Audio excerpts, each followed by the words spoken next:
નમસ્તે. અત્યાર સુધીના વિડીયોમાં આપણે ઘણા બધા મેં તમને સંબંધો વિશે વાત કરી. હવે મારે તમને આમ ટ્રેક ઉપર ચડાવવા છે. મારો મતલબ ખાલી એટલો જ છે કે તમને લોકોને સારું જીવતા શીખવાડવું છે. કેવી રીતે? તો કે મારે આજે તમને સુખ ગોતતા શીખવાડવું છે. એ વળી હું કે સુખ મળે? હા, મળે જ ને. એક સિક્કો હોય છે, એની બે જ બાજુ હોય છે. તમે ચાર બાજુ જોઈ છે ક્યારે? ઇવન અમેરિકા જાઓ, વિદેશમાં ક્યાંય જાઓ, દુનિયાના કોઈ એન્ટાર્કટિકા હું તો કહું જાઓ, તમે દુનિયાના કોઈ પણ ખૂણામાં જાઓ, સિક્કાની બે જ બાજુ હોય છે. એક તો કાટ ને એક છાપ, આપણી ભાષામાં કહીએ તો તડકો અને છાંયો, સુખ અને દુઃખ, બે જ વસ્તુ હોય. ત્રીજું કંઈ આવે એમાં? કા દીકરો હોય કે કા દીકરી હોય. હા, અત્યારે છે થર્ડ જનરેશન, એ અલગ જ વસ્તુ છે. એને વિચારવાનું જ નથી થતું. જે માણસો મૂર્ખા હોય છે એ વ્યક્તિ વિચારે એવું બધું. તો કે સુખ ક્યાંથી મળે? મેઇન પોઈન્ટ ઉપર આપણે આવી જાય. સુખ ક્યાંથી મળે? તો કે હું સવારના પોરમાં બત્તી લઈને ગોતવા નીકળી જાઉં કે સુખ છે, સુખ બેન બેઠા છે, એમ મળે? સુખ તમારી આજુબાજુ જ પથરાયેલું રહે છે. અને દુઃખ તો આજુબાજુની ખીચામાં જ લઈને ફરો. તમે પોકેટ હોય ને તમારું, એમાં દુઃખ તો હંમેશા પડ્યું જ રહે.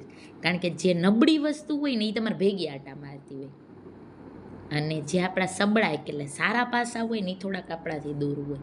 શું કામ? એને આપણે સારા પાસાને જોઈ નથી શકતા, એટલે આપણાથી થોડાક પાછળ ફરે છે. અને નબળી વસ્તુ તમે જોજો, વિચાર તમને કોઈ પણ આવે છે તો શરૂઆત ક્યાંથી થાય છે? તમે બેઠા વિડીયો જોતા વિચાર કરો તમે, કે બહારગામ જવું છે, બસ નહીં આવે તો હું કરશું હાળું. એટલે પણ એમ કેમ નથી વિચારતા કે બહારગામ જવું છે, બસ નહીં આવે તો ચાલ્યા જશું. નેચર, જે કુદરતી વાતાવરણ છે એનો અનુભવ કરતાં હાલ્યા જશું, બરાબર? અથવા તો રસ્તે નીકળતા કોઈ માણસને કહેશો તે લિફ્ટ તમારી બાજુ જાઉં જ તો બેહાડી લ્યો ને. મળ્યું કે નહીં સુખ? આનંદ મળ્યો કે નહીં? પરંતુ આપણા વિચાર મેં તમને હમણાં જ કીધું એવી રીતે કેવા હોય? જો ને તોમાં સકળાયેલા. સૌથી પહેલાં જો ક્યાંથી ચાલુ થાય? તો કે નહીં થાય તો. હું આમ ન કરું તો મારે આવું થાય. પણ ન કર તો થાય ને તને. તું એના કરતાં બીજો જ રસ્તો પસંદ કરી લે તો શું થાય? સમાજમાં બે પ્રકારના માણસો હોય છે. હું તમને સુખ ગોતવા માટે કહું છું. સ્ત્રી છે એ દુઃખી કેવી રીતે થાય ખબર છે તમને? જ્યાં સુધી એકલી હોય ને, અથવા તો ઘરનું કામમાં અટવાયેલી હોય ને, ત્યાં સુધી દુઃખી જ ન હોય. હા, અંદર ખાને દુઃખી હોય. આજ મારા ઘરવાળાએ મારા સામું જોયું જ નહીં, મને કીધું જ નહીં તું સારી લાગે છે, તે કાંઈ રસોઈ સારી નથી બનાવી, એમ જ કીધા રાખે છે મને. આજ મારા બાબો મને બહુ હેરાન કરે છે, આજ મારી બેબી મારે હમું જોતી નથી, આજ મેં આમ કર્યું, મને સાડી સારી નથી લાગતી, મને કપડાં આમ નથી લાગતા, મને કોઈ લઈ નથી દેતું. એવું મનમાં વિચાર્યા રાખે, બરાબર? પણ એ મનની અંદર દુઃખી હોય. પણ કોક સામે મળે ને તો એ સુખી જ હોય, જોજો તમે. પરંતુ જ્યારે બે સ્ત્રી ભેગી થાય છે ત્યારે શું થાય છે? તો કે ઈર્ષાવૃત્તિ એનામાં. ઓલી એના ઘરની વાત કરે, અમે તો આજે દિવાળીના એટલી ખરીદી કરીને લઈ આવ્યા, કે ભલે ને લઈ આવી 500 રૂપિયાનું, જો 3-4 જોડી કપડાં લઈ આવ્યા, કે આને મનમાં ઘરી ગયું કે આણે 3-4 જોડી કપડાં લીધા ને મેં એક જ જોડી હજી લીધા છે. પરિસ્થિતિ પ્રમાણે જીવતા શીખે એનું નામ તો સ્ત્રી. પરંતુ મગજમાં જો બીજી વ્યક્તિ આવું નાખી દે કે આણે આમ કર્યું તો મારે આમ થયું નથી, પછી એમાંથી ઘરમાં ઝઘડા થાય, અને દુઃખ તો કોઈ સુખ તો ક્યાં ભાગી ગયું કાંઈ ખબર જ ન પડી. એ બીજા ઘરે બીજા દરવાજે વહી જાય, કાંઈ બેઠું ન રહ્યા અહીં તમારા માટે. માણસ જેવી જ વસ્તુ છે, અથવા તો તડકા છાયા જેવું જ છે, કે તમે એને બહુ આવકારો નહીં, સ્વીકારો નહીં, તો એ ત્યાંથી બીજી ઘરે વહી જાય, બીજી ઘરેથી ત્રીજી ઘરે વહી જાય. એટલે કેમ આ સમાજમાં બે પ્રકારના માણસો હોય છે. તો કે એક આખો દી દુઃખની જ વાતો કરતા હોય. શું કરું બેન, મારે હાવ આખો દી મને હેરાન કર્યા રાખે, કપડાં ન હંકેલે, હુકવાઈ ન જાય, છોકરાને ક્યાંય મૂકવા ન જાય સ્કૂલે, ભેગાઈ ન લઈ જાય, અરે પણ કાંઈ ન કરે તો કાંઈ વાંધો નહીં, અને એક એની સામે બીજી સ્ત્રી હોય છે, અથવા તો બીજો પાસું હોય છે. શું છે? મારા સાસુ મને કાંઈ મદદ ન કરે, કાંઈ નહીં. મને એમ થાય પોતાનું કરે ને એટલું બહુ જ સારું.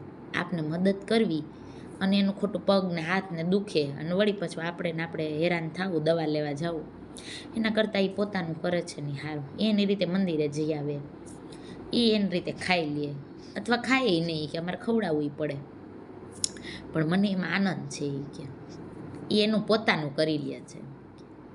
જોયું તમે? આ બેમાં ફરક જોવો, તમને જ ખુદને જ દેખાઈ જશે. બરાબર? મને નથી મદદ કરતા અથવા તો મને કરે છે મદદ, બેયમાં પ્રોબ્લેમ છે. બેયમાં પ્રોબ્લેમ છે. શું કામ એને કોઈ ઉપર ડિપેન્ડ રહેવું જોઈએ ભાઈ? કોઈ ઉપર ગોતવાની કોશિશ શું કામ કરવી જોઈએ? કોઈની સામે તમારે એવું બિહામણું કે દુખામણું રહેવું જ શું કામ એમ જોઈએ? અથવા તો મોટી મોટી શું કામ કરવી જોઈએ? મૌનમાં ઘણા બધા ગુણ છે. તમે મૌન રહ્યો, તમે કહેવાય બોલે એના બોર વેચાય, એમ કે માણસો. જો અત્યારે આપણી કહેવતો બે બાજુ છે. મૌન છે એ શું છે? તો કે મૌન મહત્વનું છે. તો કે બોલે એના બોર વેચાય. કરવું શું એ કે અમારે આમાં બેયમાંથી તમે એમ કીધા રાખો કે સુખ તમારા બાજુમાં છે, બાજુમાં મૂંગા રહી તો આ બધાને એમ થાય કે આ મૂંગા બેન છે, અને બોયલા રાખી તો દુઃખી થાય છે. કે જેટલા વ્યક્તિ વધારે પડતા બોલતા હશે એ તમે જોજો ક્યાંય ને ક્યાંય અંશે દુઃખી જ હશે. હા, પણ સાચું કહી દેવાવાળી વ્યક્તિ, સામેવાળા વ્યક્તિને ઝાપટવાની, એટલે કે જેનામાં શક્તિ હશે, એ 5 મિનિટ જ દુઃખી હશે, પરંતુ હંમેશને માટે સુખી હશે. એટલે એવી વ્યક્તિથી દૂર રહ્યો કે જે હંમેશા તમારી પાસે આવીને દુઃખની જ લાગણીઓ વ્યક્ત કરે. કારણ કે એ પોતાની ફિલિંગ્સ તમારી પાસે આવી દુઃખ શેર કરી જશે ને તમને દુઃખમાં પાડી દેશે અને પોતે મોજમાં રહેશે. પણ હંમેશા એવી વ્યક્તિ સાથે રહ્યો કે જે તમને હંમેશા શું કરે, આમ અડધી કલાક આપણી પાસે બેસે ને તો એમને એમ થાય આ બેન બેઠા રહે થારું, કે દાંત જ કાઢવા રાખ્યા. ભલે ને તમારી તોડતા હોય, પરંતુ હંમેશા દાંત જ કાઢ્યા રાખે. એટલે સુખને ક્યાંય ગોતવા જાવમાં દુઃખને મૂકી આવો, હું તો કહું. અને હંમેશને માટે સુખી રહેવાના પ્રયત્નો કરો. ભગવાને આપને જીવન આપ્યું છે એક જ વાર, અને જિંદગી જીવવાની છે એક જ વાર. કેટલામો જન્મ છે ને કેટલા આવે છે એ આપને કોઈને ખબર નથી. આપણે ખાલી વાતોમાં જ કરીએ છીએ. તમને ને મને આગલા જન્મની કાંઈ ખબર હોય તો કયો, કાંઈ તમે હું બન્યા હતા, હું હતા એ કયો, હાલો. તમને કોઈને નથી ખબર. મારું આટલું પાપ બાકી રહી ગયું, મારું આટલું પુણ્ય બાકી રહી ગયું, એ ક્યાંય તમારા ક્યાંય લીથા હોય કે ચોપડા હોય કે ભગવાનને કાગળીઓ લખીને તમે ખીચામાં જઈનમાં ત્યારે મૂકી દીધો હોય તો કયો. તમે જન્મો છો ત્યારે પોકેટ હોતું નથી ને મરો છો ત્યારે પોકેટ હોતું નથી.